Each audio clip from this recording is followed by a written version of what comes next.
So அம்மா வந்ததுலேருந்து நாங்கள் வெளியே எங்கேயுமே போகலை. 2 மாதம் ஆச்சு அவுட்டிங்கெல்லாம் போய். ஸோ அம்மாவும் 1 வீக்கில் வந்து பெங்களூர்லேருந்து கோயம்புத்தூர் ரிட்டர்ன் போகிறாங்க. அதனால் சரி எங்கன்னா போயிட்டு வரலாம் அப்படின்னு சொல்லிட்டு டிசைட் பண்ணோம். மேக்ஸிமம் அம்மாவுக்கு வந்து டெம்பிள் போகிறது தான் ரொம்ப விருப்பப்படுவாங்க. அதனால் இன்றைக்கி மார்னிங் தான் டிசைட் பண்ணி கோயிலுக்கு போகலான்னு சொல்லிட்டு முடிவு பண்ணி ஆற்றுலேருந்து வந்து சிவஹோம் சிவா டெம்பிள் பெங்களூர் டோம்லூர்னு சொல்லிட்டு அந்த பிளேஸில் இருக்குதுன்னு சொல்லிட்டு நான் இன்ஸ்டாவில் பார்த்து ஹஸ்பண்ட் கிட்ட சஜஸ்ட் பண்ணேன். பைக்கில் போகலாம் தான் டிசைட் பண்ணோம். ஆனால் அடிக்கிற வெயிலில் வேணாம் கேப் புக் பண்ணிட்டு போயிடலான்னு சொல்லிட்டு ஆட்டோவிலே போனோம். நான் தான் வந்து இன்ஸ்டாகிராம் பார்த்து சஜஸ்ட் பண்ணேன். போனோடனே பார்த்தா கோயிலை காணோம். எங்கடா கோயில் காணோன்னு பார்த்தா ஒரு மாலுக்கு பேக் சைடில் வந்து கன்ஸ்ட்ரக்ட் பண்ணியிருந்தாங்க. என்ட்ரியே பார்த்தீங்கன்னா நம்ம ஒரு குகைக்குள்ளே வந்து நுழைந்து போகிற மாதிரி தான் நுழைவு வாயில் இருந்தது. ஒரு 5 மினிட்ஸ் ட்ராவல் பார்த்தீங்கன்னா ஃபுல்லாகவே வாலில் வந்து பார்த்தீங்கன்னா டிவோஷனல் குவாட்ஸ் வந்து அந்த தாட்ஸ் எல்லாமே நிறைய வச்சுருந்தாங்க. படிக்கிறதுக்கு கொஞ்சம் நல்லா இருந்தது. எங்கடா நம்ம பார்த்த சிவனை காணோம், கோயில் இருக்கா இல்லையான்னு அப்படி டவுட்லாம் போனேன். ஹஸ்பண்ட் கிட்ட வாங்கி கட்டிப்பேன்னு நினச்சிட்டே தான் போனேன். டிக்கெட் பார்த்தீங்கன்னா நார்மலாக ஜென்ரல் தரிசனம் பார்த்தீங்கன்னா per பர்சனுக்கு 150யும் ஸ்பெஷல் தரிசனம் பார்த்தீங்கன்னா 250 per பர்சன். ஃபைனலாக அப்பாடா நம்ம சஜஸ்ட் பண்ணது வீணாக போகல மாதிரி அவ்வளோ அழகாக இருந்தார் சிவன். பார்க்குறதுக்கே பல கோடி கண்கள் வேணும். இங்கே வந்து அந்த 150 ரூபா டிக்கெட்டில் மொத்தம் 9 டோக்கன் இருந்தது. 9 இடத்துல நம்ம தனித்தனியாக அந்த டோக்கன் கொடுத்து எல்லா பூஜையும் பண்ணிக்கலாம். முதல்ல போனவொடனே விநாயகரை தான் நாங்கள் சேவித்தோம். பெரிய விநாயகர். நம்ம ஏணி மேலே ஏறி போய் தான் கிட்ட போய் சேவிக்கிற மாதிரி இருந்தது. கீழேயே பார்த்தீங்கன்னா நம்ம கையாலே வந்து சிவலிங்கத்துக்கு வந்து பாலாபிஷேகம் பண்ணலாம். இதுதான் முதல் வந்து விஷயம். அந்த 9 டோக்கனை ஒவ்வொரு இடத்துலையும் நம்ம கொடுத்துட்டு இந்த பூஜையை பண்ணணும். முதல்ல வந்து பாலாபிஷேகம். ரெண்டாவது பார்த்தீங்கன்னா இந்த ருத்ராட்ச பூஜைன்னு சொல்லிட்டு 108 ருத்ராட்ச கொட்டைகள் வந்து நம்ம கையில் கொடுத்துட்றாங்க. அங்கே இருக்கிற 108 பவுலில் ஓம் நமச்சிவாயா சொல்லிட்டு நம்மளுடைய வேண்டுதல்களையும் சொல்லி அந்த ஒவ்வொரு ருத்ராட்சமும் அந்த ஒவ்வொரு பவுலில் போட்டு வந்து அந்த பூஜையை முடிக்கிறோம்.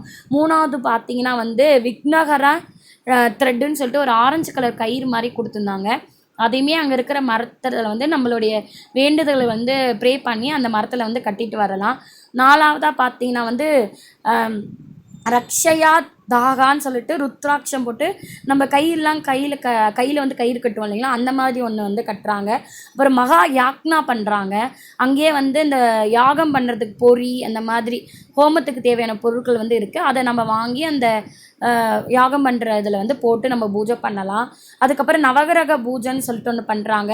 நவகிரகம் வந்து பார்த்திங்கன்னா ஒவ்வொரு விக்கிரகமும் தாயாரோடு இருக்குது.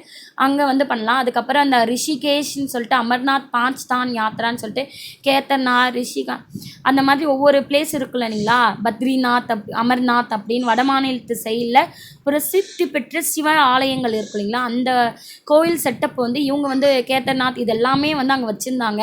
அங்கே எப்படி இருக்குமோ அதே மாதிரி சிவனுடைய உருவம், அங்கே என்ன அமைப்பில் வந்து சிவன் இருக்காரோ அதே மாதிரி இங்கேயுமே அந்த செட்டப் வச்சுருந்தாங்க. நான் கூட சும்மா தான் வச்சுருக்காங்கன்னு நினச்சேன். ஆனால் அமர்நாத்லாம் உண்மையாலுமே ஐஸாலேயே அந்த சிவலிங்கம் இருந்தது. கிட்ட போனதுக்கப்புறம் தான் நினச்சேன். நான் கூட ஒயிட் கலரில் லிங்கம் வச்சுருக்காங்கன்னு நினச்சிட்டேன். ஆனால் உண்மையாலுமே நல்லா இருந்துச்சு. ஒரே நாளில் வந்து கூட நம்ம இத்தனை சிவன் கோயில் பார்க்க முடியுமான்னு தெரில. பட் இங்கே வந்து பார்த்த ஒரு சாட்டிஸ்ஃபை ஃபீலிங் இருந்தது. அதுக்கப்புறம் பார்த்தீங்கன்னா மற்ற சிவன் கோயிலுக்கும் இங்கே இருக்கிற சிவன் கோயிலுக்கும் என்ன வித்தியாசம்னா, சிவன் வந்து தியான கோலத்தில் ஒரு கையில் வந்து திரிசூலமும் இன்னொரு கையிலையும் உடுப்பையும் வச்சு தியானம் பண்ணுற கோலத்தில் வந்து அமர்ந்து இருக்காரு. இன்னொரு ஸ்பெஷல்னால் தன் தலையில் வந்து கங்கா தீர்த்தத்தை வந்து வச்சுருக்காரு. பெங்களூர்லேயே மிகப்பெரிய ரொம்ப உயரத்தில் வந்து ரொம்ப உயரமான சிவன் டெம்பிள் வந்து இதுதான். கிட்டத்தட்ட 65 அடி வந்து உயரத்தில் வந்து சிவன் வந்து இருக்கார். பெங்களூரில் இதுதான் டாலஸ்ட் சிவன் ஸ்டாச்சு.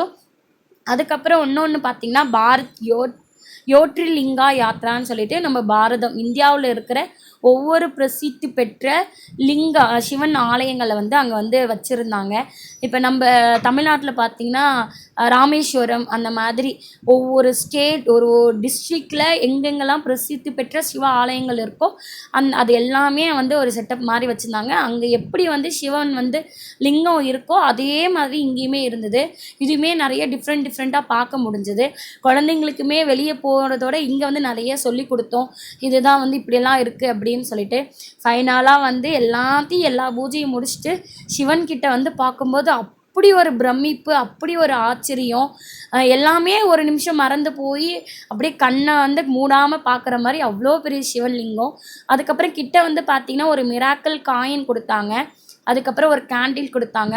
அந்த மிராக்கிள் காயினை வந்து இந்த பிளேஸில் ஏறி நின்று சிவனை பார்த்து 7 தடவை ஓம் நமச்சிவாயா சொல்லி நல்லா மனசார பிரார்த்தனை பண்ணி அந்த காயினை வந்து நான் வந்து அந்த தீர்த்தத்தில் விடணும். அதுக்கப்புறம் கேண்டில் ஏற்றி நம்ம கையால் நாமளே மகா தீபார்த்தனை பண்ணி தொன்னையில் வந்து அந்த தண்ணியில் விடணும். அதுக்கப்புறம் நாகலிங்க பூ வந்து நிறைய பேருக்கு தெரியுமான்னு தெரியல, அந்த மரமே இங்கே வந்து உண்மையாகவே இருக்குது. நாகலிங்க பூ வந்து நாங்கள் போன டைமில் நிறைய வந்து பூத்து இருந்தது. பூவில் பார்த்தீங்கன்னா பாம்பு மாதிரி இருந்து உள்ள லிங்கம் இருக்கும். ஸோ அது எல்லோரும் பார்க்கலான்னு சொல்லிட்டு ஒரு வீடியோ எடுத்திருந்தேன். அங்கே போய் சரியான கூட்டங்க. ஒரு பக்கம் சாமியை பார்க்குறதா இல்லை இவங்க 2 பேர் போடுற சண்டையை சமாளிக்கிறதானே எங்களுக்கு 2 பேருக்கு டயர்டே ஆயிடுச்சு. சரியான சேட்டை குறும்பு. அங்கே நிறைய ஸ்டால் வச்சுருந்தாங்க. ஆனால் பட் கொஞ்சம் எக்ஸ்பென்சிவாக இருந்தது.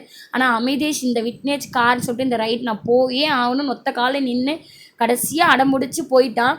அதுக்கப்புறம் அவர் ஜாலியாக என்ஜாய் பண்ணான். அங்கே எதுவுமே பெருசாக வாங்க முடியல. அதுக்கப்புறம் அடிக்கிற வெயிலுக்கு போதுண்டா சாமி, நல்லபடியாக கோயிலுக்கு வந்தாச்சு, சேவிச்சாச்சு, கிளம்பலான்னு சொல்லிட்டு வரும்போது வாட்டர்மெலன் சேல் பண்ணியிருந்தாங்க. கேஜி 20ன்னு சொல்லிட்டு நான் வந்து 5 கேஜி வாட்டர்மெலன் வாங்கிட்டு வந்து ஐஸ் க்யூப் போட்டு ஜூஸ் அடித்து கொடுத்தேன். வந்தவொடனே ஜூஸை குடித்தோடனே அப்பா ஹஸ்பண்டுக்கும் அம்மாவுக்கும் அப்படி ஒரு ரிலாக்ஸேஷனாக இருந்தது.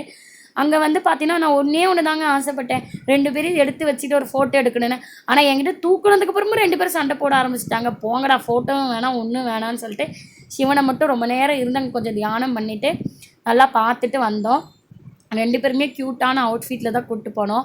அழகாக போனாங்க. ஆனால் அங்கே பொண்ணை குறும்புலேயே நல்லா ஓடி ஆடி விளையாண்டுலேயே மேடம் நல்லா டயர்டாகி வரும்போது 1 ஹவர் ட்ராவல் ஃபுல்லாக தூங்கிட்டே வந்துட்டா. அங்கே ஒன்று தான் வாங்கினேன், பிக்கிள் வாங்கினேன். 2 டைப் ஆஃப் பிக்கிள் வாங்கினேன். ஒன்று கார்லிக் டொமேட்டோ அந்த பிக்கிளும், இன்னொன்று வந்து ட்ரை மேங்கோ பிக்கிள் சொல்லிட்டு விற்றுருந்தாங்க. 20 வெரைட்டிஸ் இருந்துச்சு. என் ஹஸ்பண்டுக்கும் அமிதேஷ்க்கும் பிடிச்ச 2 ஃபேவரட் மட்டும் தான் வாங்கிட்டு வந்தேன். ஸோ நீங்களும் பெங்களூரில் இருக்கீங்கன்னா கண்டிப்பாக இந்த டெம்பிள் போய் விசிட் பண்ணுங்கள். இல்லை பெங்களூர் வரவங்களாக இருந்தாலும் உங்களுடைய லிஸ்ட்ல இதை வச்சுக்கோங்க. Tata, bye bye by.